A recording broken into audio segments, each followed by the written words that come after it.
नमस्कार दोस्तों, मैं प्रशांत कौशिक संवाद इंडिया के मंच पर आप सभी का हार्दिक स्वागत करता हूं, हार्दिक अभिनंदन करता हूं। आप सभी जानते हैं कि संवाद इंडिया के मंच पर विभिन्न महत्वपूर्ण विषयों पर चर्चा हम आपके सामने लेकर आते रहते हैं और आज भी उसी संदर्भ में एक बहुत ही महत्वपूर्ण चर्चा हम आपके सामने लेकर प्रस्तुत हुए हैं। संवाद इंडिया के मंच पर आज की हमारी चर्चा राहुल गांधी को लेकर। आप सभी जानते हैं कि राहुल गांधी को मानहानि केस में जिस तरह से गुजरात के अंदर एक कोर्ट के द्वारा सजा दी गई थी और उसके बाद सेशन कोर्ट में और हाई कोर्ट में भी सेम सजा उनकी बरकरार रखी गई। लेकिन सुप्रीम कोर्ट में जब राहुल गांधी ने अपनी याचिका दायर की और सुप्रीम कोर्ट से मांग की कि वह उनकी जो सजा दी गई है उस पर पुनर्विचार करे और सजा पर रोक लगाने की उनकी जो याचिका थी, आज सुप्रीम कोर्ट ने स्वीकार कर लिया और सजा पर दोषसिद्धि जो थे उस पर उन्होंने रोक लगा दी है। और इसके जो परिणाम है कि उसमें जो राहुल गांधी संसद सदस्यता जो रद्द हो गई थी वह दोबारा बहाल हो गई। और अब ये देखना है कि संसद सचिवालय की तरफ से कब उनके संदर्भ में पत्र जारी होता है और राहुल गांधी संसद में कब पुनः जाते हैं। और इस पर इस समय लगातार राजनीति का जो सक्रियता है वह लगातार बढ़ती दिखाई देती है और विपक्ष और पक्ष के बीच में लगातार आरोप प्रत्यारोप का एक नया दौर भी शुरू हो गया है। राहुल गांधी की राजनीति को लेकर तमाम तरह के प्रयास इस समय लगाए जा रहे हैं कि इस एपिसोड के बाद राहुल गांधी की लोकप्रियता में ज्यादा इजाफा हो गया और राहुल गांधी और ज्यादा बड़े नेता के तौर पर भारतीय राजनीति के अंदर अपनी धमक जमाने के लिए नए सिरे से तैयार हो गए हैं। हालांकि आने वाला समय बताएगा कि किस तरह से इस जो निर्णय आज आया उसका क्या परिणाम भारतीय राजनीति में दिखाई देगा। क्या राहुल गांधी को सिंपैथी कुछ मिलेगी या केवल ये बातें रह जाएंगी। इन सब बातों पर चर्चा करने के लिए आज हमारे साथ देश का बहुत ही वरिष्ठ पैनल है। हमारे साथ सुनील शुक्ला जी इलाहाबाद से जुड़े हुए हैं, उनका मैं बहुत बहुत स्वागत करता हूँ, अभिनंदन करता हूँ। बहुत ही वरिष्ठ पत्रकार हैं देश के। और साथ ही कमलप्रीत कौर जी चंडीगढ़ से हमारे साथ इस समय जुड़े हुए हैं, शिक्षाविद हैं और राजनीतिक विश्लेषक के तौर पर बड़ी उनकी ख्याति है, उनका भी मैं स्वागत करता हूँ समाज पर। साथ ही मुकुल त्रिपाठी जी लखनऊ से हमारे साथ जुड़े हुए हैं, बहुत ही वरिष्ठ है और उनका भी बहुत बहुत स्वागत करता हूँ, अभिनंदन करता हूँ। तो चर्चा की शुरुआत सबसे पहले कमलप्रीत कौर जी से करता हूँ। कमलप्रीत जी, जैसा आपने आज देखा कि किस तरह से जो सुप्रीम कोर्ट का जो फैसला आया है राहुल गांधी के केस को लेकर, उसमें कांग्रेस में तो खुशी की लहर देखी जा रही है और साथ ही विपक्ष के जो सत्ता पक्ष के प्रति जो कांग्रेस नेता लगातार आरोप लगा रहे हैं कि वह राहुल गांधी से डरते हैं। राहुल गांधी की जो राजनीतिक भूमिका इस समय है उससे भी सत्ता पक्ष कहीं ना घबराता है। इन बातों में आप किस तरह सच्चाई देखती हैं? क्या आपको लगता है कि राहुल गांधी का जो राजनीतिक जीवन है आने वाले समय में क्या उसमें नई ऊंचाई आप देख रहे हैं? इस केस के बाद पश्चात में क्या दिखता है आपको? कौनप्रीत जी। नमस्कार। मैं ये समझती हूँ कि राहुल गांधी जो पिछले 1-1.5 साल से भारत जोड़ो यात्रा कर रहे हैं, ये इनको 10 साल पहले शायद करनी चाहिए थी। तो पर इन्होंने पहली बार अपने ड्राइंग रूम से, अपने एसी से निकल के लोगों के साथ जुड़ने की कोशिश की है और लोग इनके साथ जुड़े भी हैं भारत जोड़ो यात्रा में।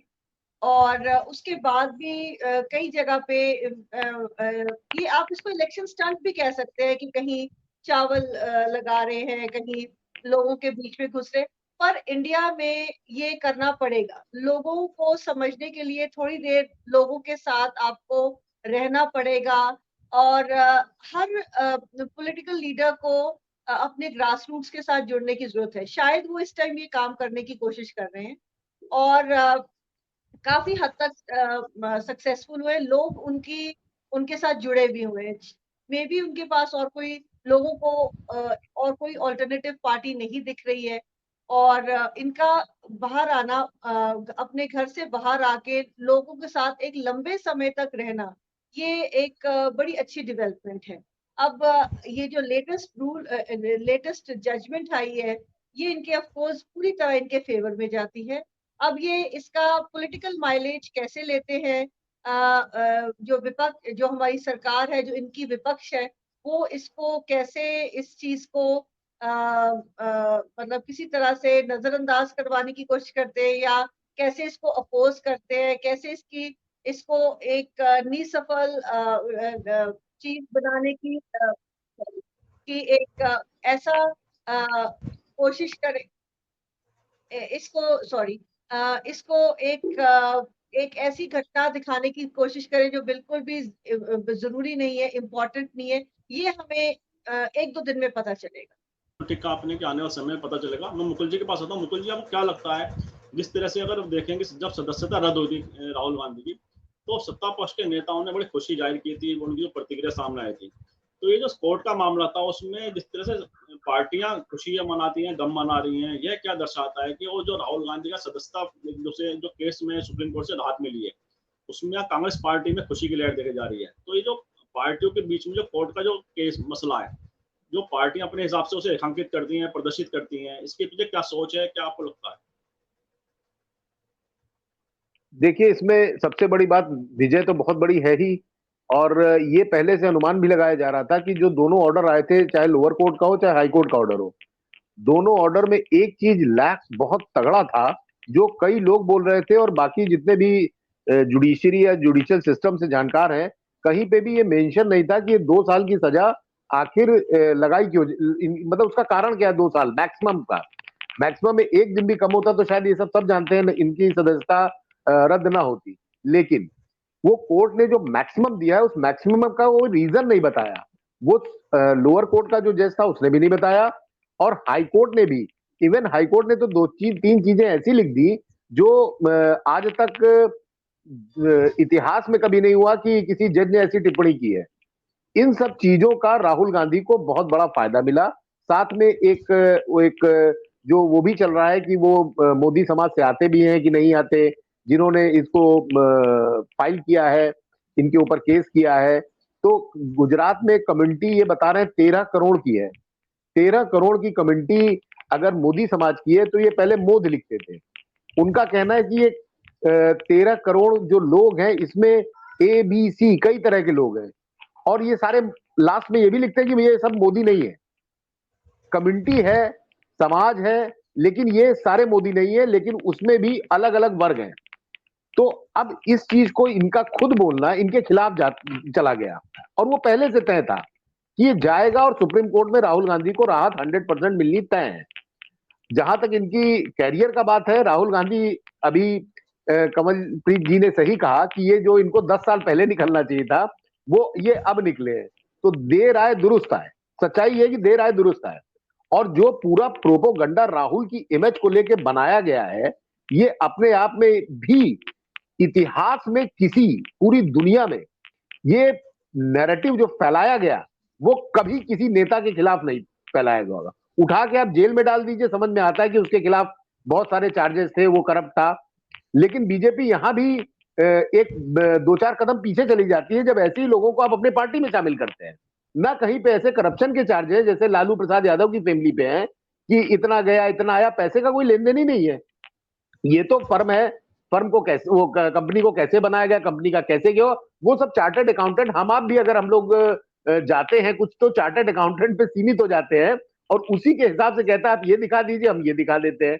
तो हम लोग जो रिटर्न फाइल करते हैं तो उसमें हमारे लिए सबसे बड़ा चीज होती है चार्टर्ड अकाउंटेंट। राहुल गांधी, उनके पास जो डिग्रियां हैं वो कहीं से भी ये नहीं शो करती हैं कि वो कहीं पे इसका इसको इनमें इन्वॉल्व हो सकते हैं, खासकर जानकारी के हिसाब से कि हम आप खबर लिख रहे हैं, खबर में जान सकते हैं ये कर रहे हैं। लेकिन जब पैसे का लेन देन आएगा तो हम लोग भी किसी तीसरे से पूछेंगे, क्योंकि हम लोग उतने जानकार नहीं है, हम लोगों ने इकोनॉमिक्स में कुछ नहीं कर रखा है। ये चीज राहुल गांधी का जो इनको एक पप्पू टाइप की इमेज थी, उस इमेज से ये 40-50% बाहर आ चुके हैं, जो मेरा आकलन है। और ये जो अभी डॉक्टर कंवल ने बताया कि मिल रहे हैं, ये मिलना तो राजीव गांधी भी करते थे, हर नेता करता है, और ये बहुत बहुत जरूरी है, क्योंकि आपने हाई सोसाइटी तो देख रखी है, आप लेविश लाइफ जी चुके हैं। एसी में वास्तव में आप रहते थे, आप तो भाई गोल्डन स्पून बॉय थे। आपके फादर, अब जिस फैमिली में फादर चीफ प्राइम मिनिस्टर रहा है, आपकी दादी रही, आपके नाना रहे, सब रहे आपके, तो बट ऑब्वियस से उसका ऑरा अलग होगा, उसके शौक अलग होंगे, उसकी लाइफ स्टाइल अलग होगी। वो शायद टाटा बिरला के बच्चे ना कर पाए, अंबानी के बच्चे ना कर पाए, क्योंकि उनसे भी ऊपर एक जो देश का सबसे बड़ा परिवार है, आप उसके समझ लीजिए, आप उसके एक परिवार के गोल्डन डायमंड कहिए, वो है। तो आपको कुछ, आपने कभी गरीबी, भुखमरी, आपने कभी किसी पैसे की दिक्कत नहीं देखी। लेकिन जब आप लोगों के बीच में जाते हैं तो आप अपनी इमेज को और बेहतर करते हैं, और ये करना भी, तो जैसे कहा जा रहा है कि अभी एक यात्रा और शुरू होगी।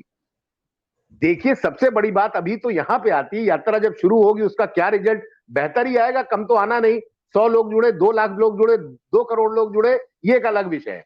सबसे मजे की बात, अभी सब लोग इस पे एग्री होंगे कि अभी देखना, ये मजे की बात है कि सदस्यता रद्द होने में कुछ घंटे लगे, ऑर्डर भी आ गया, सब कुछ आ गया, अब इसको बहाल होने में कितने घंटे लगते हैं, दिन लगते हैं या हफ्ते लगते हैं।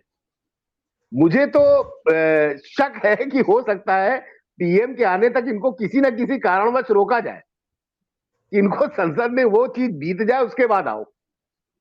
ऐसा हालांकि संभव नहीं है, लेकिन मुझे कहीं ना कहीं ये कुछ ना कुछ ऐसा लैकूना लगाएंगे कि इनको संसद तक किसी भी कारण से रोका जाए। अगर ये नहीं रुकते तो ये कांग्रेस के लिए बहुत बड़ी उपलब्धि होगी कि जब पीएम देंगे तो अभी जैसे उन्होंने कहा कि अभी बवाल होगा, संसद नहीं चलने वाली, कल तो बिल्कुल नहीं चलने वाली, क्योंकि कल इन लोग के लिए दिवाली है। आज तो मनी रही है, 2 दिन की दिवाली है। आगे क्या होता है ये हम लोग को देखने का बहुत मतलब रोचक रहेगा कि राहुल गांधी का ये ऑर्डर कब लोकसभा अध्यक्ष अपने विवेक से पास करते हैं। हटाने में 2 मिनट लगता है, हटाने में आपको घर खाली कराने में कुछ दिन लगते हैं, लेकिन जब बहाली की बात आएगी तो सब जानते हैं कि कुछ ना कुछ होगा, और ऐसा होगा कि जो कांग्रेस में भी वो तैयारी तो होगी ही, और लोकसभा अध्यक्ष के पास जाके आज सब मिल भी चुके हैं, और मिलने के बाद लोकसभा अध्यक्ष ने ऐसा कहा कि ऑर्डर आने दो। तो जब ऑर्डर आएगा तो उस पर विचार करेंगे, क्या करते हैं ये हम लोग आगे भेजे। लेकिन राहुल गांधी इस वक्त हायर नंबर पे हैं, खासकर इस ऑर्डर के बाद। वहीं आप देखिए दूसरा ऑर्डर भी एक आया है जो बीजेपी के फेवर में है। सुप्रीम कोर्ट ने रोक नहीं लगाई है, रोक लगाने से इंकार कर दिया बनारस के लिए। तो अब जो सर्वे हो रहा है वो सर्वे होगा, बताते हैं मुस्लिम पक्ष आया ही नहीं, कैश कराएंगे। मोदी जी खुद कह चुके हैं, अभी आज ही सब खबरों में था कि मंदिर को लेके आप बिल्कुल विश्वास मत होइए कि मंदिर पे हमें वोट मिल जाएगा।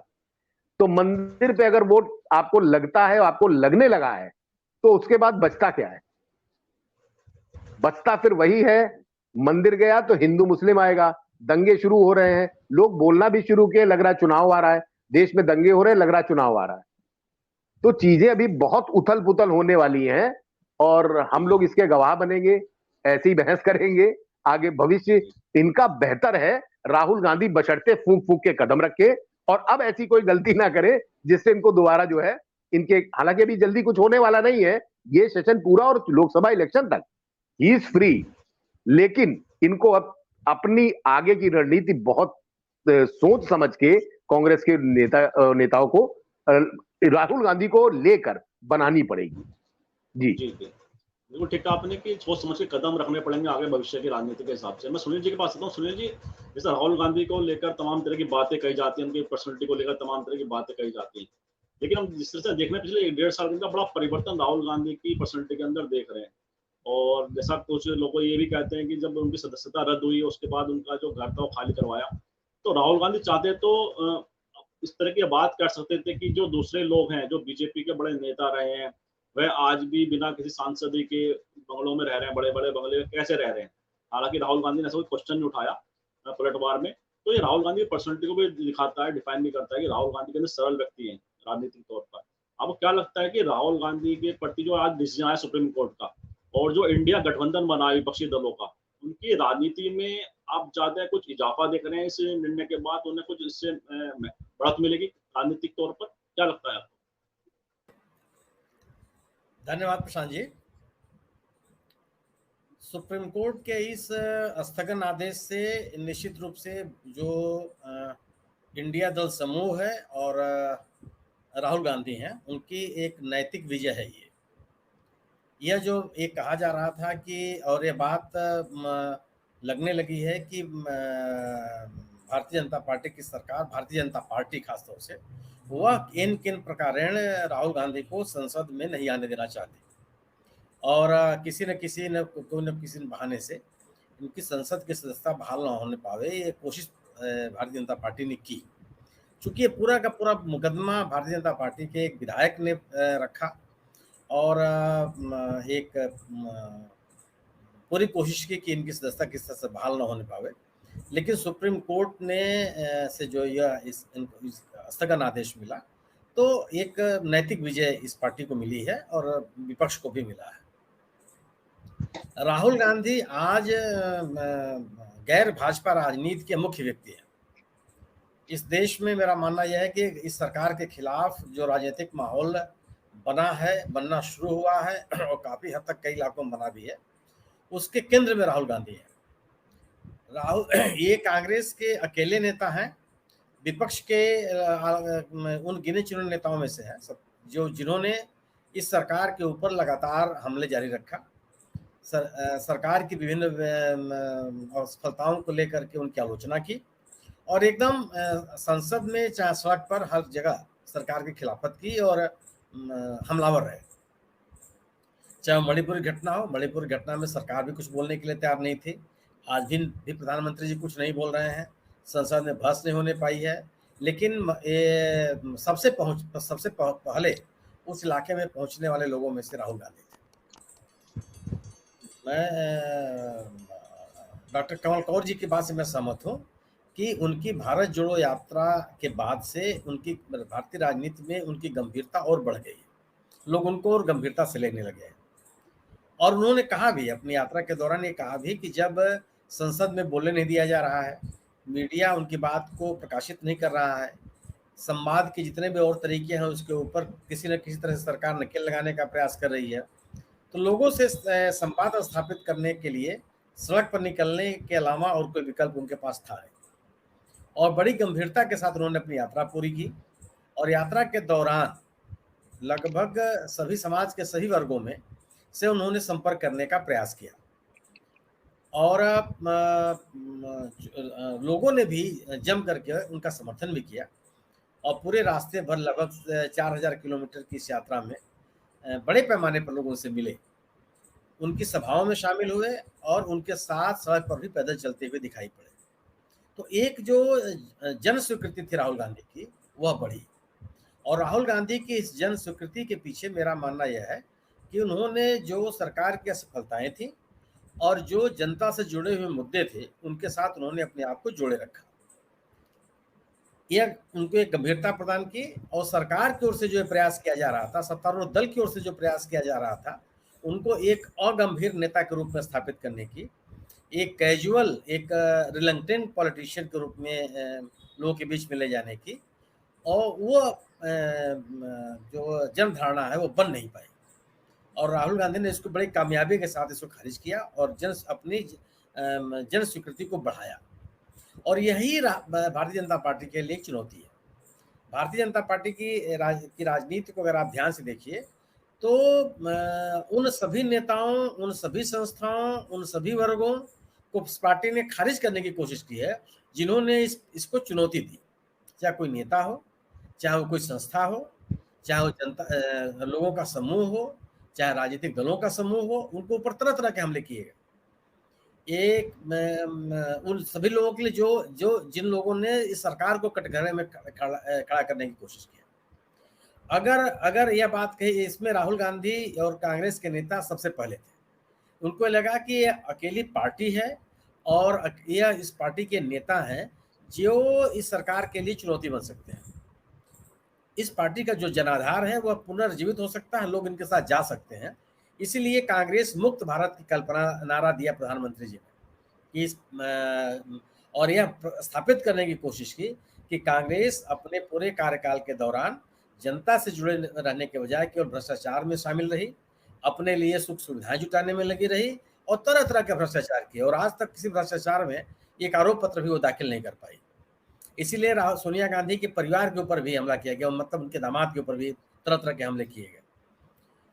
राहुल गांधी के बारे में भी कहा गया आपकी संसद में नहीं आते हैं तो चले जाते हैं, जनता से जुड़े हुए मुद्दों को नहीं अपने आप को जोड़ नहीं पाते, तरह तरह की बातें की गई और आपको याद होगा कि पप्पू के रूप में इनको स्थापित करने का प्रयास किया गया, मतलब एक अगंभीर नेता के रूप में इनको स्थापित करने की कोशिश की गई। लेकिन राहुल गांधी ने अपने राजनीतिक गतिविधियों से जनता के बीच में जा करके अपने एक आक्रामक रवैये के माध्यम से अब तमाम तरह के जो एक दुष्प्रचार उनके खिलाफ चल रहा था उन सभी को उन्होंने खारिज किया।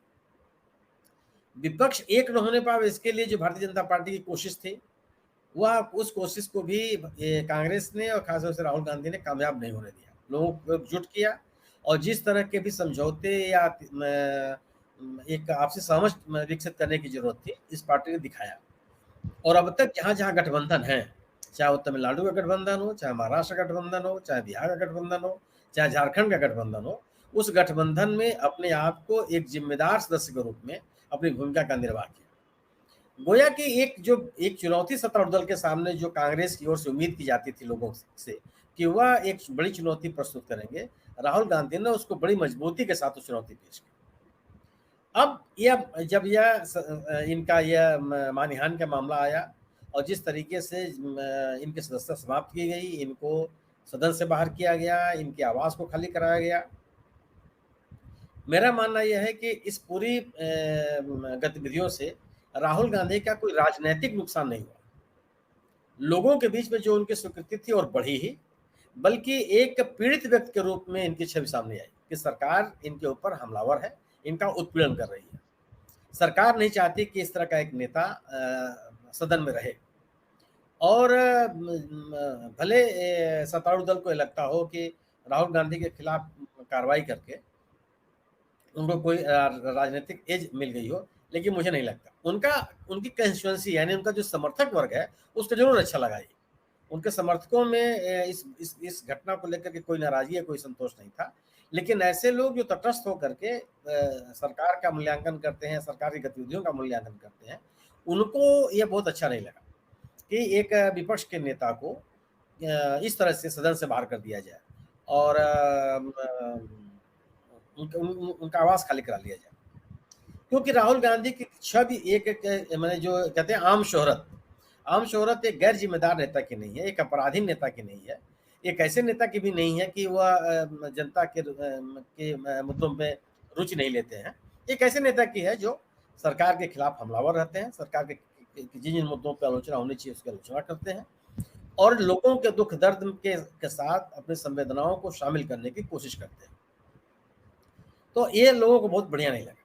मेरा अपना मानना यह है कि इस सर्वोच्च न्यायालय के इस आदेश के बाद अगर लोकसभा में जो उनकी दोबारा से वापसी होती है, होनी ही है, मुझे लगता है कि चाहिए नहीं, लोकसभा सचिवालय को इस मामले में विलंब नहीं करना चाहिए। क्योंकि अगर आप याद कीजिए कि लक्षद्वीप के सांसद जी थे, मोहम्मद फैसल साहब उनका नाम है, जिनको सजा हुई थी एक मामले में, बाद में केरल उच्च न्यायालय ने उनकी सजा पर रोक लगा दिया था और उनकी सदस्यता को बहाल करने में लगभग 1-1.5 महीने का समय लगाया लोकसभा सचिवालय ने। तो वो सुप्रीम कोर्ट में चले गए थे एक अपने मामले को लेकर और सुप्रीम कोर्ट ने सुनवाई के लिए उसको स्वीकार ही किया था कि लोकसभा सचिवालय ने तुरंत उनकी सदस्यता को बहाल कर दिया। तो एक घटना पिछले दिनों की है जिसमें किसी सांसद को न्यायालय का शरण लेनी पड़ी न्यायालयी आदेश को लागू कराने के लिए। मुझे नहीं लगता कि दोबारा इस तरह की कोई लापरवाही लोकसभा सचिवालय की ओर से होगी कि इनकी सदस्यता को बहाल करने में कोई देरी की जाए। आदेश सरकारी जो न्यायालय का आदेश है वो पहुंचने में देर नहीं लगेगी, क्योंकि जो राहुल गांधी के वकील लोग हैं वो मुझे लगता है कि आज ही हर हाल में सचिवालय तक लोकसभा सचिवालय तक अदालत का आदेश पहुंचा देंगे। वो उसमें विलंब तो नहीं होना चाहिए और अगर देरी होती है उसका भी लाभ राहुल गांधी को मिलेगा, एक सहानुभूति के लाभ उनको मिलेगा। और राहुल गांधी लोकसभा में अगर विपक्ष अविश्वास प्रस्ताव की चर्चा के दौरान मौजूद रहते हैं तब मुझे लगता है कि विपक्ष की आलोचना को धार मिलेगी। मणिपुर के घटना को लेकर के जिस तरीके से सर्वोच्च न्यायालय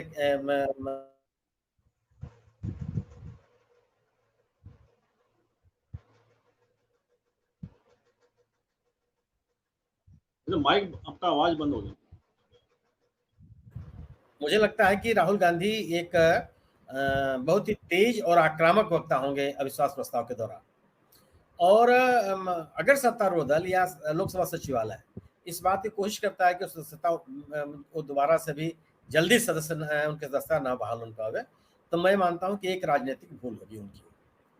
और इस प्रकरण में जितना भी विलंब होगा उसका राजनीतिक लाभ राहुल गांधी को मिलेगा और यह माना जाएगा कि राहुल गांधी लोगों के बीच में जो भाजपा से असंतुष्ट समूह है, मैं नहीं कहता कि लोग भाजपा के समर्थकों में भी इसका असर उतना ही होगा, बिल्कुल नहीं होगा, तो उनके लोग खुश होते हैं, लेकिन जो भारतीय जनता पार्टी से असंतुष्ट समूह है या उनका समर्थक रहा है और वो धीरे धीरे उनसे दूर होने लगा है, उनके बीच में ये खराब संदेश जाएगा कि सरकार जानबूझ करके विपक्ष के नेता को लोकसभा में नहीं आने देना चाहती है और यह सर्वोच्च न्यायालय का भी अवमानना होगा कि सर्वोच्च न्यायालय ने अपने आदेश में जो आधार बनाया है इसको स्टे करने का, उसमें भी ये आधार बनाया है कि एक संसदीय क्षेत्र के लोगों का लोकसभा में प्रतिनिधित्व नहीं हो पा रहा है इस आदेश की वजह से। तो एक जब यह स्थिति है जिसको लोकसभा सर्वोच्च न्यायालय ने इसको गंभीरता से लिया, मुझे नहीं लगता कि लोकसभा सचिवालय सरकार न्यायालय के इस आदेश को के प्रति कोई किसी तरह की शिथिलता बरतेगी। तो उनकी सदस्यता तो बहाल हो जानी चाहिए, आजकल में ही बहाल हो जानी चाहिए, जहाँ मैं उम्मीद करता हूँ, मैं गलत भी हो सकता हूँ, लेकिन मैं उम्मीद करता हूँ कि जानबूझ करके होगा नहीं, चाहेंगे जल्दी जल्दी हो जाए कि कम से कम उनके ऊपर इस तरह के आरोप न लगे कि जानबूझ करके इन्होंने किया। सर्वोच्च अगर गुजरात से आने वाला आदेश आपको तुरंत मिल सकता है, गुजराती में दिया गया आदेश आप तुरंत पढ़ सकते हैं, तो हिंदी और अंग्रेजी में दिया गया आदेश आप क्यों नहीं पढ़ पा रहे हैं? ये तो किसी का समझ में नहीं आएगा ना। और सर्वोच्च न्यायालय का आदेश मिलने में विलंब हो, यह भी लोगों को समझ में नहीं आएगा, क्योंकि राहुल गांधी के वकील छोटे मोटे वकील नहीं है, बड़े वकील हैं, और बड़ा पूरा उनका एक तंत्र है, वहां से आदेश लेकर के उनको रिसीव कराने में भी कोई समस्या नहीं होगी। ये लीजिए, ऐसा भी नहीं कि उनको लोकसभा सचिवालय में जाने के लिए कोई पास बनवाना पड़ेगा और स्वागत कक्ष बंद हो गया है तो जा नहीं पाएंगे, कुछ ऐसा नहीं है। वो तो इसलिए तमाम चीजें हैं, और इसमें अगर कोई लापरवाही होती है तो उसका भी राजनीतिक लाभ कांग्रेस, इंडिया दल समूह और राहुल गांधी को ही मिलेगा। मेरा अपना मानना है कि सर्वोच्च न्यायालय के इस निर्णय से कांग्रेस को, राहुल गांधी को एक नैतिक विजय मिली है। आम लोगों का न्यायिक व्यवस्था में फिर से दोबारा से एक विश्वास बना है कि अभी भी कम से कम एक ऐसी संस्था है जो सरकार के दबाव में या राजनीतिक दबाव में या किसी अन्य कारणों से नहीं आने के लिए तैयार नहीं है, और वस्तुतः एक जो कानून सम्मत एक आदेश होते हैं उसके लिए वो प्रतिबद्ध है। तो कानून व्यवस्था में भी लोगों का विश्वास बना है, सर्वोच्च न्यायालय के प्रति भी लोगों की आस्था बढ़ी है, और एक राजनीतिक लाभ भी कांग्रेस को मिला है। और यह बात जो कही जा रही थी कि जानबूझ करके राहुल गांधी के समाप्त करने या संसद से बाहर रखने की कोशिश की जा रही है, कितनी थी या नहीं थी मैं नहीं कह सकता, लेकिन जो एक माहौल विपक्ष का आरोप लग रहा था, कांग्रेस आरोप लगा रही थी, और इसलिए बात कही जा रही थी कि जो मुकदमा दायर करने वाले सज्जन थे वो भारतीय जनता पार्टी के ही विधायक हैं गुजरात के, तो वह उसका एक राजनीतिक लाभ भी कांग्रेस को मिला है। और राहुल गांधी अगर लौट करके आते हैं, जो आएंगे या मुझे लगता है कि आ ही जाएंगे, तो विपक्ष का सरकार के ऊपर हमला गंभीर होगा, तेज होगा और तीखा होगा। जी, कहीं ना कहीं कांग्रेस को राहुल गांधी उसका राजनीतिक लाभ मिल सकता है। मैं डॉक्टर कमलप्रीत कौर जी के पास आता हूँ। कमलप्रीत जी, आपको क्या लगता है कि जैसे राहुल गांधी की अगर बात करें और बीजेपी की बात करें, बीजेपी हमेशा राहुल गांधी को एक कमतर आंकने की कोशिश करती है और नॉन सीरियस उन्हें राजनेता के तौर पर प्रदर्शित करना चाहती है, लेकिन साथ ही हम दूसरी तरफ देखते हैं कि राहुल गांधी कोई बात कहते हैं या कोई कदम उठाते हैं तो उसकी बीजेपी के तमाम बड़े नेता एकदम आलोचना करने के लिए सामने आ जाते हैं, और यही हमने इस एपिसोड में देखा, जब सदस्यता उनकी रद्द हुई और उसके बाद तमाम तरह की प्रतिक्रिया जैसा आई है। तो ये क्या कंट्रोडिक्शन बीजेपी के अंदर भी है राहुल गांधी को लेकर, कि कहीं तो वे हल्का राजनेता बताते हैं और कहीं उनकी जो गंभीरता है, उनकी महत्ता को कहीं ना कहीं वे स्वीकार करते हैं उनकी लगातार आलोचना करके। आपको क्या लगता है राहुल गांधी को पूरी एक राजनीति को लेकर? देखिए, नेशनल लेवल पे एट द मोमेंट बीजेपी को हिलाने के लिए, टारगेट करने के लिए और कोई लीडर नहीं है। एंड बिल्कुल ठीक बात है कि ये आपने जैसे बोला है कि ये त्रिपाठी जी ने बोला कि सबसे ये एक बहुत बड़ी फैमिली के वारिस है या हीरा है जिनको तराशने की जरूरत है। अब ये तराशे नहीं गए थे अभी तक ये ड्राइंग रूम टॉक करते थे, और इनको लगता था कि मैं इलेक्शन से 4 महीने पहले, 2 महीने पहले या 6 महीने बाहर जाके लोगों के झोंपड़ी में रह लूंगा एक रात तो लोग मेरे हो जाएंगे। ना इनको लोगों की समझ आ रही थी उस तरह, और ना लोगों को इनकी समझ आ रही थी। और आपके जो विपक्ष है और जो मीडिया है वो उसको एक स्टंट बना के पेश कर देते थे, और आपके और मेरे जैसे लोग भी कहते थे कि एक रात झोंपड़ी में प्याज के साथ रोटी खा के आप क्या दिखाने की कोशिश करें। आपको और मेरे को भी गुस्सा चढ़ जाता था, ये क्या हो रहा है। अब ये चीज भारत जोड़ो यात्रा में नहीं हुई है, क्योंकि जब कोई इतने दिन तक बाहर रहे गर्मी में, और जब इनकी टी शर्ट की बात आई तो इतनी सर्दी में घूम रहे थे, तो इन्होंने लोगों को बोला, मीडिया वालों को, कि मम्मी से डांट पड़वा दी आपने। मतलब ये अभी एक कॉमन इंडियन की तरह लोग इनके साथ इन छोटी बात के साथ, ये हमारे लिए बड़ी छोटी बात होगी कि मम्मी से डांट पड़वा दी आपने कि मैं टी शर्ट में घूम रहा हूँ। अरे हर हर लड़का, हर बच्चा, हर बच्ची माँ से डांट खाती है कि आपने जी टी शर्ट पहनी और इतनी सर्दी है। सो ये छोटी छोटी बातों के साथ लोगों को लगा कि ओके, ये अब हमारी तरह है, राइट है तो डायनेस्टी से, पर ये हमारी तरह इनके घर में भी डांट पड़ती है इनको। ये अच्छा, फिर कहीं इन्होंने अपने आई थिंक सोनिया गांधी अपनी मदर को कहीं चप्पल पहनाई, जो एक हर बेटा करता है, हर बच्चा करता है, आजकल लड़कियां भी करती है, ऐसी कोई बात नहीं है। और फिर इनको इनकी इनकी जो बहन के साथ नोक झोंक हुई है थोड़ी सी, तो अब लग रहा है कि ये एक डून स्कूल के या किसी बाहर, इनके फादर डून स्कूल से थे, पर जैसे ये कोई एलीट स्कूल से नहीं है, ये होंगे एलीट स्कूल से, एलीट कॉलेज से, पर खानदान तो इनका हमारी तरह ही है। सो अब मेरे को ये लगता है कि जो लोग कांग्रेस छोड़ के गए हैं, जो जो नाराज हुए हैं, आपको पता है ये G20 जो लेटर लिखी है, बड़े बड़े लीडर्स हैं जो शुरू से कांग्रेस के साथ जुड़े हुए हैं, कपिल सिब्बल जी हैं, गुलाम नबी आजाद है, मतलब जितने भी वो लीडर्स हैं। अब राहुल गांधी, सोनिया गांधी, प्रियंका गांधी को कोशिश करनी चाहिए कि वो सब वापस आ जाए, क्योंकि एक आदमी पार्टी नहीं चला सकता, एक आदमी या एक फैमिली पार्टी नहीं चला सकता। हाँ, जब हमारी इंडिपेंडेंस हुई थी, कुछ दौर तक गांधी फैमिली का ऑरा था, उनमें कशिश थी। अब जो वोटर है वो बहुत अलर्ट हो गया है, अवेयर हो गया है, और उसके पास बड़े ऑल्टरनेटिव्स हैं। सिर्फ ये नहीं कि कांग्रेस और कम्युनिस्ट पार्टी, सिर्फ दो पार्टीज नहीं है, या एक रीजनल पार्टी में आपकी अकाली दल पार्टी या असम गण परिषद ऐसे नहीं है। हमारे पास बीएसपी आ गया है। कांग्रेस हमेशा एक अम्ब्रेला ऑर्गेनाइजेशन रही है, जिसमें सिख है, हिंदू है, मुस्लिम है, शेड्यूल कास्ट है, शेड्यूल ट्राइब है, क्रिश्चियन है, विमेन है, अम्ब्रेला ऑर्गेनाइजेशन। जैसे ये बीएसपी बना तो आपका एक बहुत बड़ा वोट बैंक चला गया उस तरफ, चाहे वो टेम्पररी गया, वापस घर वापसी हो गई है, पर वोटर्स के पास एक ऑल्टरनेटिव आ गया, शेड्यूल कास्ट, शेड्यूल ट्राइब्स और अदर बैकवर्ड क्लासेस के पास, जो वोट बैंक कभी भी कांग्रेस के हाथ से नहीं खिसकनी थी, वो खिसक गई। कांग्रेस ने तो कभी ऐसे सोचा ही नहीं था कि बीएसपी जैसी पार्टी आएगी और हमारा वोट बैंक चला जाएगा। सो बहुत इंडियन पॉलिटिक्स बहुत कॉम्प्लिकेटेड है, और कॉम्प्लिकेटेड होता जा रहा है। पहले कास्ट था, रिलीजन था, फिर रीजन आया, ये तो थे। इसके अलावा अब जो यूथ है उसकी बड़ी डिमांड हो गई है, एम्प्लॉयमेंट है, माइग्रेशन बहुत ज्यादा हो रही है, लोग बाहर को भाग रहे हैं, उनको लग रहा है इंडिया के लिए, इंडिया में कुछ बचा ही नहीं है, एजुकेशन हम दे रहे हैं, ब्रेन ड्रेन प्रॉब्लम बहुत ज्यादा तेज गति से चल रही है। सो फिर कहीं स्टेटहुड की डिमांड है, कहीं कहीं वुमेन इक्वालिटी की बात है, पॉकेट्स है, कई पॉकेट्स है जो बहुत एफ्लुएंट है, बहुत अमीर है, ऑन द अदर हैंड कई पॉकेट्स है जो जहां अभी भी बहुत गरीबी है, शोषण हो रहा है। सो हमारा इकोनॉमी है, हमारा पॉलिटिकल सिस्टम है, ये सारा आपस में मिक्सड अप हुए हैं। एमएनसीज के आने से हमारी इकोनॉमिक, पॉलिटिकल और सोशल लाइफ सारी आपस में इंटरमिक्स्ड हो गई। सो एक आदमी इतने मसलों को हैंडल नहीं कर सकता।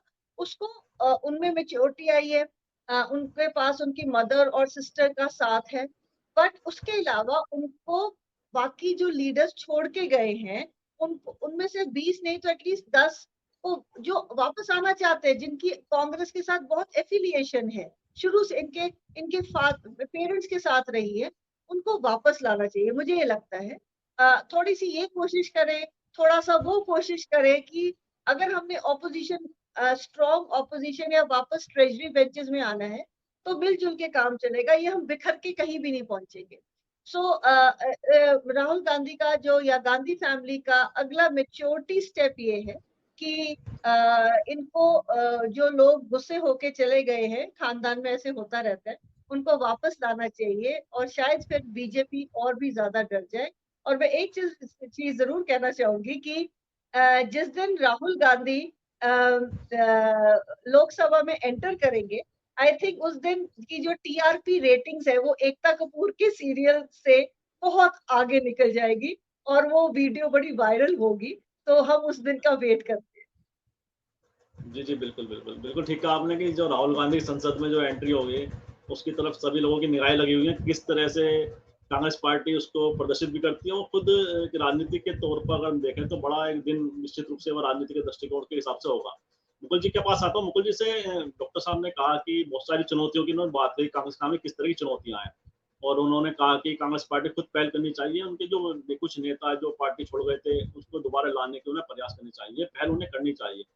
तो क्या संभावनाएं आपको इस विषय पे दिखती हैं? और साथ ही राहुल गांधी की जो राजनीति को लेकर जो तमाम तरह की चुनौतियां की बात जो कही है, उसमें आप किस तरह की संभावनाएं आने वाले समय के लिए देख रहे हैं कि राहुल गांधी उन चुनौतियों को पार पाने में सक्षम दिखाई देते हैं आपको? मुकुल त्रिपाठी, माइक बंद है मुकुल जी आप।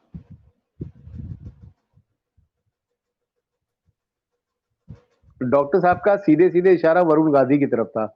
वरुण गांधी आजकल ज्यादा ही मतलब सवाल पूछ रहे हैं, और बड़ी बात नहीं है, क्योंकि वरुण गांधी के आने से, अगर आते हैं वरुण गांधी, तो कांग्रेस में एक जो ये कहिए कि जो बूस्टअप होंगे, वो शायद राहुल गांधी और इनके मिलने से बहुत बड़ा एक परिवर्तन आएगा। और तब देखना पड़ेगा कि मेनका गांधी क्या लेती है। मेनका गांधी को, भाई इतने साल से वो एमपी हैं और लड़का भी एमपी है, तो दोनों का क्या रहेगा, उससे कई क्षेत्रों पे बड़ा असर पड़ेगा। हालांकि मेनका गांधी का जो व्यवहार है, वो कई ऑडियो जो वायरल हुए हैं उससे बहुत अच्छा नहीं माना जाता है कि वो बहुत ही मतलब गलत तरीके से जनता से बात करती हैं। कोई चाहे प्रधान हो, चाहे कोई भी उनका समर्थक हो, अगर वो फोन करता है तो उसको बहुत बुरी तरह से बात करती है। लेकिन कुल मिला के सवाल पूछने वाला, हम आप बैठे हैं यहाँ पे, और आज की डेट में जो मीडिया है वो सवाल कितना पूछ पा रही है। संसद के अंदर दो चार नेताओं को छोड़ दीजिए, पूरी संसद में कोई ऐसा है ही नहीं कि आज मतलब कैसे इसको जो है सवाल कौन करेगा। राहुल गांधी ने आखिरी टाइम में जितना बोला, हमारी समझ से पिछले 2014 से आज तक किसी ने इस तरह से इतना हार्श नहीं बोला होगा, जिसको उन्होंने पटल से ही हटवा दिया। अब वो इतिहास में कभी मतलब सांसद अगर क्वेश्चन पूछ रहा है या सवाल पूछ रहा है, वो आप हटा दीजिए, तो कभी आज से 40 साल बाद अगर कभी ऐसा मौका आएगा कि इसको निकाला जाए तो ढूंढे नहीं मिलेगा। हाँ, यूट्यूब और इन सब पे होगा, लेकिन अब तो यूट्यूब भी साथ में है। आप पुराने वीडियोज अगर खोजना चाहिए तो यूट्यूब से सब गायब है, सारा सारा पूरा उन्होंने उड़ा दिया है यूट्यूब में। अब क्या है, जरा सा आप ट्वीट करिए, आपके ट्वीट को 6 दिन के लिए ब्लॉक कर देंगे। तो अब तो ये चल रहा है। अच्छा, इसकी रणनीति बनाना, ये वास्तव में कांग्रेस के लिए बहुत टेढ़ी कीड़ है, क्योंकि जो इनकी टीम है, सत्ता है, पैसा है, पावर है, सब कुछ है। अब इससे निपटना राहुल गांधी जमीन पे ही कर सकते हैं, इसके अलावा इनके पास कोई, हालांकि सरकारें बड़ी हैं, लेकिन क्या होगा, वही होगा जो पहले बात हुई है। अगर इलेक्शन लड़ रहे हैं कोई कांग्रेसी नेता, उसके आजू बाजू जितने भी उद्योगपति हैं, जितने भी बड़े हैं, उनकी यहाँ रेड पड़ जाएगी, वो अपने आप में उलझ जाएंगे, तो क्या मदद करेंगे। तो ये जो स्ट्रेटजी चल रही है, ये अभी 6 महीने में और आएगी। अभी तो ईडी के डायरेक्टर साहब जो अभी रुके हुए हैं, इनको अभी बहुत काम करना है। इनको 45 दिन में 5 दिन पूरा हो चुका है। बहुत जगह इनको अभी रेड मारनी है, बहुत जगह इनको अपनी गुड बुक में लेना है। और कल की डेट में देखिए, हो सकता है रिटायरमेंट के बाद हमारे राज्यसभा या लोकसभा कहीं उनको टिकट देके उनको भी ठीक किया जाए। तो चीजें राजनीति में वही आ गई हैं, एक हाथ दे दूसरे हाथ, तो मेरे लिए करो, मैं तुम्हारे लिए करूंगा। वरना राजनीति करना आसान नहीं है, आपको उसमें माइनस प्लस सब देखना पड़ेगा। आगे राहुल गांधी को भी उसी तर्ज पे काम करना पड़ेगा। वो कहते हैं ना कि जैसे वो सोच रहे हैं वैसा मैं सोचूं। भाई सलाहकार इनके पता नहीं कैसे है, वरना तो स्टेट में जहां जहां इनकी सरकारें हैं वहां तो नेस्ता नाबूद करना चाहिए इन लोगों को भी, कि विपक्ष है ही नहीं। जैसे कहते हैं कांग्रेस मुक्त भारत, तो ये भारत की बात करते हैं तो कांग्रेस को तो सलाह है कि वो कहे बीजेपी मुक्त प्रदेश, चाहे वो कर्नाटका हो, जहां जहां इनकी सरकारें, वो इस टाइप से एक शुरुआत कर दे। अब शुरुआत करेंगे, उसके बाद फिर वही होता है, विरोधियों को ये टारगेट बना के, हालांकि इसमें गलती विरोधियों की भी है। विरोधी ऐसे हैं जो वास्तव में करप्ट थे, जब तुम करप्ट रहोगे तो तुम डरोगे। ये डरने वाला जो सिस्टम है, ये राहुल गांधी के अंदर नहीं है। और तभी वो जब ये कह रही थी कि शायद वो टीआरपी बहुत आगे रहेगी, सच्चाई है दैट डे सारे चैनल्स जो जो रहेंगे वो अपनी टीआरपी क्लेम करेंगे, कि हम नंबर 1 रहे और राहुल गांधी के ऊपर कैमरे फोकस रहेंगे। शायद उस दिन अगर मोदी जी तो वो रहना ही पड़ेगा, तो मोदी जी पे फोकस नहीं रहेगा, फोकस राहुल गांधी पे रहेगा कि वो बोलते क्या है। और राहुल गांधी के लिए चुनौती रहेगी कि पूरा देश उस वक्त देख रहा होगा, जितने भी लोग पॉलिटिक्स या कहीं से भी हैं, चाहे वो किसी भी सेक्टर के हो, दे वांट टू सी, वो देखना चाहेंगे कि राहुल गांधी की बॉडी लैंग्वेज क्या रहती है और राहुल गांधी बोलते क्या है। क्योंकि सबसे बड़ी घबराहट बीजेपी में यही है कि ये कैसे रोक हट गई। अगर ये रोक लगी रहती, और अब देखना हमें है कि कब इनका आर्डर आता है। रात में तो मुझे नहीं लगता, 1-2 दिन तो अभी 1-2 दिन चलेगा ऐसे ही। फिर मुझे जहां तक मेरा अपना अनुभव है कि ये लोग कोई ना कोई इसकी काट निकाल ले होंगे, इनकी टीमें बैठी होंगी कि हम कैसे इसको और लिंगर ऑन करें। जितना लिंगर ऑन करेंगे, सुनील भाई साहब ने बिल्कुल सही कहा, फायदा राहुल गांधी को ही मिलेगा, लेकिन कई काम ऐसे हुए जिसमें फायदा राहुल गांधी को दिया है। इन्होंने ये खुद क्लीन बोल्ड हुए बीजेपी वाले, कई ऐसे मौके आए जहां इन्होंने ऐसी ऐसी हरकतें की हैं जिसमें अगले को आपने और सुपर कर दिया है। जी तो बिल्कुल ठीक कहा आपने। कहीं ना कहीं ऐसा लगता है कि राहुल गांधी का जो समय है वह उनका बेहतर चल रहा है और लगातार ऐसे कुछ ना कुछ ऐसी जो राजनीतिक घटनाएं हैं जो उनके फेवर में जा रही हैं होती दिखाई देती हैं। हरिशंकर जोशी जी भी हमारे साथ जुड़ गए हैं, उनका मैं स्वागत करता हूँ समाज मंच पर। तो राहुल गांधी को लेकर तमाम तरह की बातें इस समय लगातार राजनीतिक माहौल के अंदर है और उन पर आरोप प्रत्यारोप दौर तो लगातार चलते रहते हैं, लेकिन जिस तरह से राहुल गांधी के प्रति बीजेपी का जो दृष्टिकोण है, क्या भाई राहुल गांधी की लोकप्रियता को इजाफा करने में मदद कर रहा है, क्या लगता है आपको?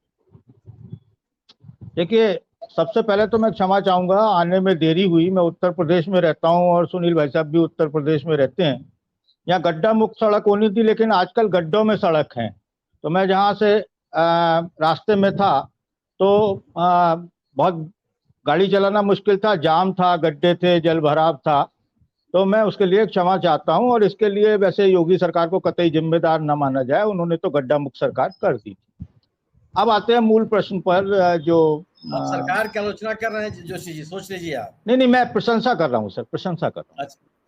हाँ, उनका इरादा नेक था सर, उन्होंने गड्ढा मुक्त की कही, लेकिन ये तो देखिए आदमियों को सड़क पे चलना नहीं आता है। आप जोशी जी, भाई साहब, आप ऐसे जिले में रहते हैं जो अपराधियों का गढ़ है, तो अगर रोड सही रहेगी तो जल्दी भाग जाएंगे, और अगर गड्ढे खुदे रहेंगे तो कहीं नहीं फंस के गिर जाएंगे। तो इनकाउंटर में आसानी रहती है, आप उसको पुलिसिया अंदाज और शासन के अंदाज में देखिए। भाई साहब, वो तो आपको भी मालूम है, आप जानते हैं। अब आप छोड़िए उन बातों में क्यों जाना, मुद्दे पर आते हैं राहुल गांधी जी के। तो सबसे बड़ी बात यह, राहुल गांधी ने कल सबसे पहले ये कहकर कि मैं माफी नहीं मांगूंगा, ये सही सुप्रीम कोर्ट में ये कहकर कि मैं माफी नहीं मांगूंगा, ये कहकर उन्होंने बिल्कुल साफ कर दिया था कि उनका चरित्र क्या है और वो झुकेंगे नहीं। सही बात है, तो वो उसके लिए सजा भुगतने के लिए तैयार हैं, साफ शब्दों में कह दिया था। अब सभी लोग जानते थे कि ये खेला जो है ये गुजरात मंडली का खेला है। तो गुजरात मंडली का जो खेला था, वो गुजरात मंडली को सुप्रीम कोर्ट ने चारों खाने चित कर दिया। आप देखें तो ये जो फैसला है, ये ऐसा नहीं है कि उम्मीद नहीं थी, क्योंकि अभी भी कुछ संस्थाएं ऐसी हैं जहां से आप पूरी तरह उम्मीद नहीं खोए हैं, लगता है कि नहीं न्याय मिलेगा। हालांकि खुद हमारे मुख्य न्यायाधीश निचली अदालतों की न्याय प्रक्रिया और उस पर टिप्पणियां करते रहे हैं, उनको अधिकार है। अब भारतीय जनता पार्टी को जिस तेजी के साथ में उनका निष्कासन किया गया था पार्लियामेंट से, उसी तेजी के साथ में क्या वो उसको भीतर लेते हैं? अगर लेते हैं, कल तक अगर वो पार्लियामेंट में सारा कुछ करके और वो खत्म कर देते हैं, तो भारतीय जनता पार्टी की कुछ नाक बची रहेगी। अलबत्ता वैसे तो वो नाकदार लोग हैं, ज्यादा लंबी नाकें हैं और वो कुछ भी कर सकते हैं, किसी भी हद तक जा सकते हैं। और उनको मतलब देखिए, एक कहावत है कि जिसकी उतर गई लोई उसका क्या करेगा कोई। तो उनके पास प्रचंड बहुमत है, उनके पास में बल है, उनके पास में धन है, उनके पास में शक्ति है, और उनके पास में ये अहंकार है, सबसे बड़ी चीज ये अहंकार है कि वो जो चाहेंगे वो करेंगे, जैसा चाहेंगे वैसा करेंगे, कोई मेरा क्या कर लेगा। सीधी सीधी सी बात यह है कि कोई मेरा क्या कर लेगा। ये उनके बीच में एक जो भावना है वो बड़ी वो है। तो कोई और शर्म नाम की कोई चीज होती भी है, ये उनको नहीं, मतलब दूर दूर तक वो रखते नहीं है। अब राहुल गांधी पार्लियामेंट में आएंगे, पार्लियामेंट में जो वो भौकाल मचाएंगे, भौकाल का अर्थ है वो जो भी बोलेंगे उस पर संसद में हंगामा होना तय है, और हो सकता है फिर से उन्हें अगले ही दिन मानसून सत्र के लिए निलंबित कर दें, जैसे संजय सिंह को किया, जैसे और लोगों को किया, उनको भी कर सकते हैं। उन्हें नहीं बोलने देना है तो नहीं बोलने देना है, और उन्हें बहुमत नहीं है उनके पास में तो भी उन्हें बहुमत का जुगाड़ करना आता है, खरीदना आता है, फुसलाना आता है, बहक दिखाकर अपने साथ मिलाना आता है। और आपने देखा महाराष्ट्र में अभी क्या हुआ, और जगह आपने मध्य प्रदेश में देखा था कि कैसे चुनी हुई सरकार गई। तो अब तो उनके जो समर्थक है, यहाँ तक कि मतलब उनके विधायक सांसद जो है वो ऑफ द रिकॉर्ड जब बतियाते हैं तो कहते हैं अरे जोशी जी 10-20 कम भी रह जाएंगी तो हमारे पास मोदी है तो मुमकिन है। तो वो 10-20, 50-24 में कम रह जाएं, इस बात से भी वो मतलब उनकी पार्टी बड़ी निश्चिंत है कि इतने की तो जुगाड़ मोदी है तो मुमकिन है। और मैं इसको कहूंगा सिर्फ मोदी नहीं है, वो एक बहुत ही अद्भुत जोड़ी है। अब मैं वो शब्द नहीं दे सकता इसलिए अद्भुत बोल रहा हूं, उस अद्भुत को इन्वर्टेड कॉमा में रखा जाए क्योंकि मेरी भी थोड़ी बोलने की सीमाएं हैं, मैं उस हद तक नहीं जा सकता जिस हद तक वो लोग जा सकते हैं। तो हाँ नहीं मैं मतलब उस हद तक मैं उस स्कूल का विद्यार्थी नहीं रहा ना, तो मैं उस हद तक नहीं जा सकता हूं, मेरी एक सीमाएं हैं। तो मैं अद्भुत कोई आप इन्वर्टेड कॉमा में सुनील जी प्लीज रख लीजिएगा, और इतना ही पर्याप्त है। इसके अलावा अगर आप राहुल गांधी के कद की बात करें तो आज राहुल गांधी का कद बहुत बढ़ गया है, और अगर वो जेल चले जाते, निश्चित तौर पर वो जेल जाने को उन्हें कोई उनके चेहरे पर उनके उसमें कोई भय नजर नहीं आया कभी भी, और वो चले जाते तो वो एक और गांधी बन के वापस आते, तब उनके कद को संभाल पाना वो एक आंधी तूफान की तरह होता, बहुत ही मुश्किल काम होता। अभी क्या है कि संभाल पाना अभी भी मुश्किल है, लेकिन उनके पास में बहुत सारे ऐसे अस्त्र हैं जिनका वो प्रयोग करके अब तक जीतते आए हैं। सत्यपाल मलिक ने बोला है, इशारा किया है, प्रशांत भूषण एडवोकेट हैं, सुप्रीम कोर्ट के बहुत बड़े कानूनविद हैं, उन्होंने कहा है, और बहुत लोगों ने आशंकाएं प्रकट की हैं। और पिछली बार पुलवामा पे अब जिस तरीके से सवाल उठे हैं तो उसमें ये क्या कर्तव्य दिखाएंगे, और उसको इंडिया यानी विपक्षी दलों का गठबंधन किस तरीके से उसको काउंटर कर पाएगा, ये देखना है। और ये भी देखना होगा कि अभी भी 24 का चुनाव आते आते इंडिया के कौन से घटक हैं, एक दो वो और भी हो सकता है कि मोदी जी कोई उनकी फाइल तैयार करवा के रखे हुए हों और वो भी वहां से आ जाएं। लेकिन जनता जो है वो बहुत परेशान है, और उसका चेहरा भी टमाटर की तरह लाल है इस वक्त, और जब जनता का चेहरा लाल होता है तो वो बहुत बहुत बड़े बड़ों का टाल देती है सर। तो जी प्रशांत जी। जी बिल्कुल ठीक कहा आपने कि जनता भी कहीं ना कहीं जो मुद्दे जनता के वह भी कहीं ना कहीं सामने आ रहे हैं और लगातार सरकार के लिए परेशानी खड़ी कर रहे हैं। सुनील जी के पास मैं आता हूँ। सुनील जी, आपको क्या लगता है जो हरीश जी ने कहा कि राहुल गांधी को लेकर तमाम तरह की राजनीतिक एक तरह से कसरतें विभिन्न पार्टियों के द्वारा होती रही हैं, कभी राहुल गांधी को एक अनमेच्योर पॉलिटिशियन बताने की कोशिश होती है, और राहुल गांधी जिस तरह से उनकी जो राजनीति पिछले 1.5 साल की है उसने बहुत कुछ बदल दिया। राहुल गांधी के राजनीति के दृष्टिकोण को लेकर जो लोगों को मन करता है, और जिस तरह से जन सरोकार के मुद्दे राहुल गांधी लगातार उठा रहे हैं, चाहे मणिपुर की बात हो या बेरोजगारी की बात हो, महंगाई की बात हो, और संसद में उनकी जो जैसे कहा कि अगर संसद में जो उनकी एंट्री होगी दोबारा इस बार सदस्यता बहाल होने के बाद, तो निश्चित रूप से बड़ा प्रभाव दिखाई देगा। और इसके लेकर सरकार या बीजेपी का रवैया को आप किस तरह से देखेंगे, किस तरह से उनकी जो रणनीति है किस तरह की दिखाई देती है आपको? नहीं, राहुल गांधी की स्वीकृति तो बहुत बड़ी ही है। राहुल गांधी के प्रति लोगों के मन में जो तमाम तरह की गलतफहमियां पैदा करने की कोशिश की गई थी, उन तमाम आरोपों प्रत्यारोपों से राहुल गांधी निकल करके बहुत आगे जा चुके हैं। और उसकी वजह केवल मैं मानता हूं कि लोगों की समस्याओं के साथ अपने आप को जोड़े रखना, उनके दुख दर्द में शामिल होना, परेशान बेहाल लोगों के साथ अपनी संवेदनाओं को व्यक्त करना और कोशिश करना कि लोगों के साथ उनका एक संपर्क बना रहे।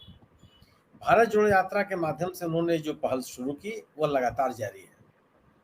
अगर मेरा अपना मानना यह है कि अगर आप अपने किसी राजनीतिक प्रतिद्वंदी को हाशिए पे ले जाना चाहते हैं तो वह जन समर्थन के माध्यम से ही ले जा सकते हैं। जनता आपके साथ आवे और आपके विरोधी के प्रति उसका विश्वास घट जाए, यही तरीका है।